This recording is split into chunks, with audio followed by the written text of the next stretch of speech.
దళారులను నమ్మి రైతులు మోసపోకుండా కొనుగోలు కేంద్రాల్లో తమ ధాన్యాన్ని అమ్ముకోవాలని నర్సాపూర్ ఎమ్మెల్యే సునీతా లక్ష్మారెడ్డి అన్నారు. మెదక్ జిల్లా శివంపేట మండల పరిధిలో ఐకేపీ ఆధ్వర్యంలో చెన్నాపూర్, చిన్నగొట్ముగ్ల, తిమ్మాపూర్, గుండ్లపల్లి గ్రామాల్లో ఏర్పాటు చేసిన కొనుగోలు కేంద్రాలను మండల పార్టీ అధ్యక్షులు రమణగౌడ్, మాజీ జెడ్పీటీసీ పబ్బా మహేష్ గుప్తా, మాజీ ఎంపీపీ కల్లూరి హరికృష్ణ, మాజీ గ్రంథాలయ సంస్థ చైర్మన్ చంద్రగౌడ్, మాజీ జెడ్పీ కోఆప్షన్ సభ్యులు మన్సూర్, ఐకేపీ ఏపీఓ వెంకటేశ్వర్లతో కలిసి స్థానిక ఎమ్మెల్యే సునీతా లక్ష్మారెడ్డి ప్రారంభించారు.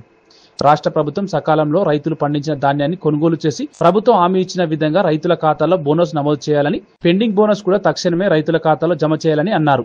ఈ కార్యక్రమంలో బీఆర్ఎస్ నాయకులు సింగయ్యపల్లి గోపి, యాదగౌడ్, హనుమంత్ రెడ్డి, కుంటా లక్ష్మణ్, నరసింహారెడ్డి, నరేందర్, బోళ్ల ఆంజనేయులు, అశోక్ గౌడ్, శ్రీనివాస్ యాదవ్ తదితరులు పాల్గొన్నారు. కొనుగోలు కేంద్రాలన్నీ కూడా అందుబాటులోకి రావడం జరుగుతుంది కాబట్టి రైతులు దీన్ని ఉపయోగించుకోవాల్సిందిగా నేను కోరుతా ఉన్నాను.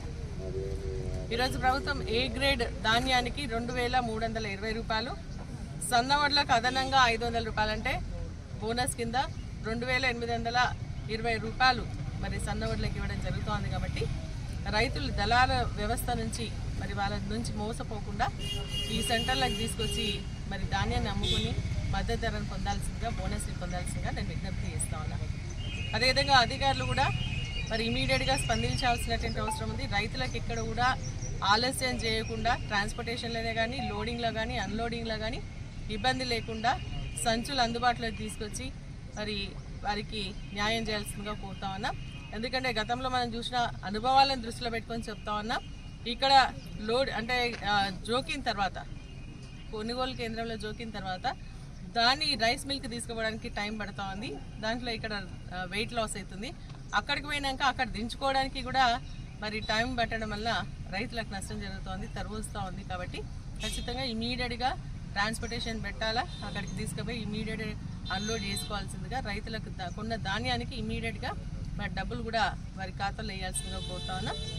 గతంలో బోనస్ ఇస్తారా లేదా అని నమ్మకం మరి రైతులకు లేకుండే, అందుకే బయట అమ్ముకున్నారు. కాబట్టి ఇప్పుడు మేము విజ్ఞప్తి చేస్తాను, ఖచ్చితంగా కొనుగోలు కేంద్రాలకు తీసుకొచ్చుకొని మరి ఒక బోనస్ని పొందాలని చెప్పేసి నేను ఈ సందర్భంగా వారికి విజ్ఞప్తి చేస్తా ఉన్నా.